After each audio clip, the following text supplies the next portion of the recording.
Welcome back to my channel, guys. It's time for another anime review. This week has been a good week with posting videos, so hopefully you guys are thankful that I am finally posting more videos.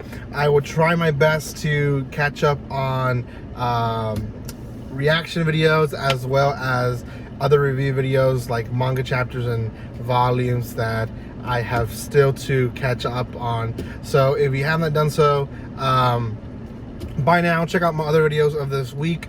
Quite a bit of them that I released. More are coming your way. I have quite a bit of stuff that I've been watching, and hopefully you guys have enjoyed these reviews for you guys. I have more to release. Hopefully by next week we'll get more videos recorded and released out to the public. This is going to be on Combatants. I don't know. Combatants will be dispatched. I don't know how to say that word. For some reason, there's a gap in my mouth. Combatants will be dispatched. Anyways, if you haven't done so by now, make sure you subscribe to my channel, comment, like, and share on this video, and it will help it tremendously. We're trying to reach 4,600. We're so close to it.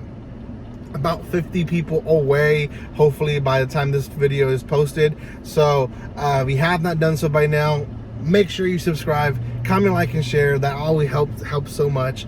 And also let me know what I should be watching, what I should be reviewing for you guys, and I'll try my best to release it here for you guys.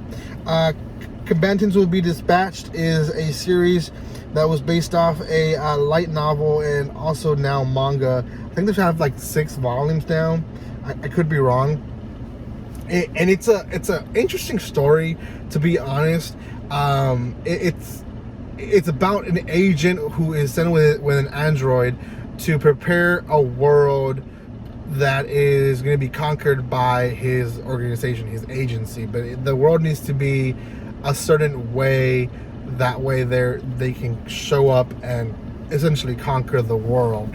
The agent himself, he is a goofball and is our main character of the entire story, Rokugo, and Alice is the android sent with him. Now, the whole sense of new world, other world type of feel to it, you would think that his past life or his agency wouldn't show up as much, but they actually show up almost at every ending of each episode, as well as clips here and there in the intros or in the middle of episodes.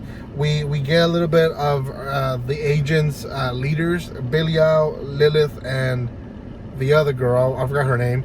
They're essentially the leaders of the agency, and we see them quite often, actually. You know, for another world type of deal, like when there's gods or stuff like that involved, you typically see them in the first episode, and then you don't really hear about them until the 12th or 11th episode when the anime is about to finish. You kind of go, oh yeah, I come from a different world, and so and so and so said this and that, and you might see them here and there for a clip or two. But this series actually keeps the agency quite involved throughout the entire series.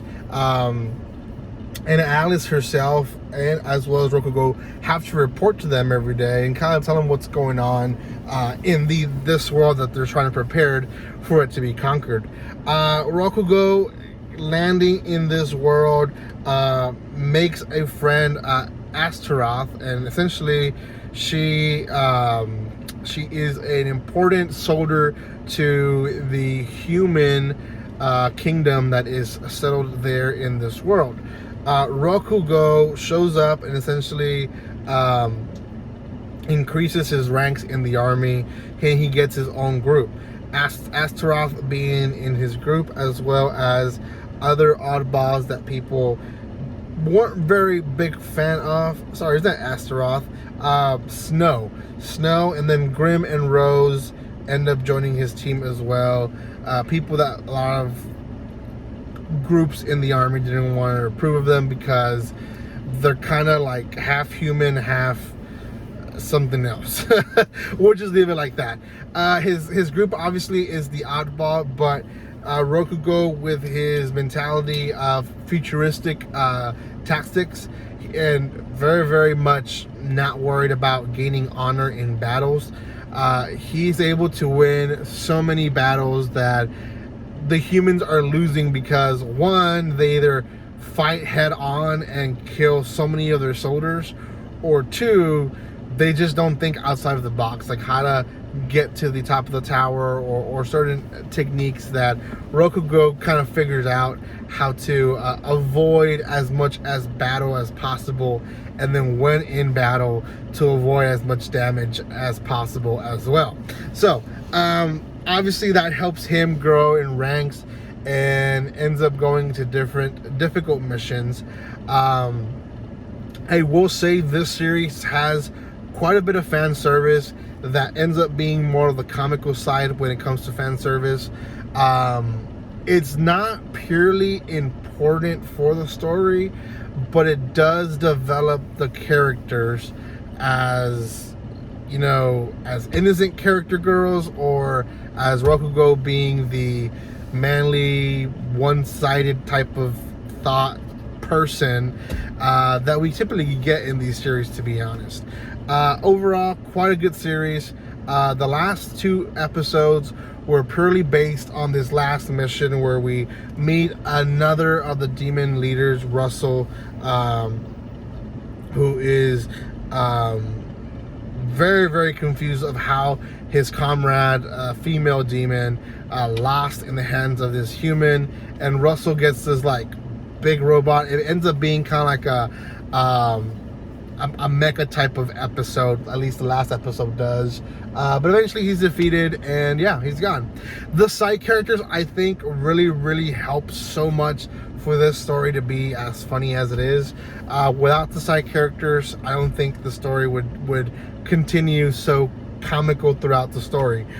For example, one of the soldiers that Rokugo has in his army, Grim, she basically dies off in almost every episode. She's like the Kenny of South Park in this series, and she has this curse essentially on her, and she's able to put curses on people, but 20% of the time it ends up on her. So it's comical as it can be. I personally really enjoyed every episode. I did watch most of it dubbed. I will say they did an amazing job with the dubbed version to this one.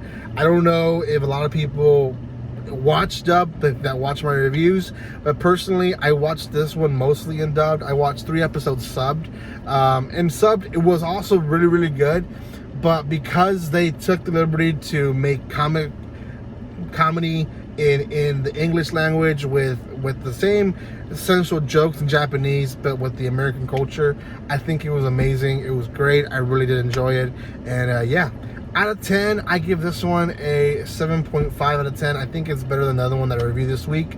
I will say my enemy list kind of agrees with me. They have it at a 7.23, which is a pretty good rating. I will say 12 episodes, not that long to watch, and you probably won't be wasting your time. You really enjoy this series. So yeah, go check it out. It's on Funimation, dubbed and subbed, or you can find it anywhere else. I'm not sponsored by them, so go and check it out wherever you can watch this series. Anyways, guys, thank you so much for watching this. If you haven't done so by now, subscribe, comment, like, and share. And guys, like always, don't be strangers. See you guys.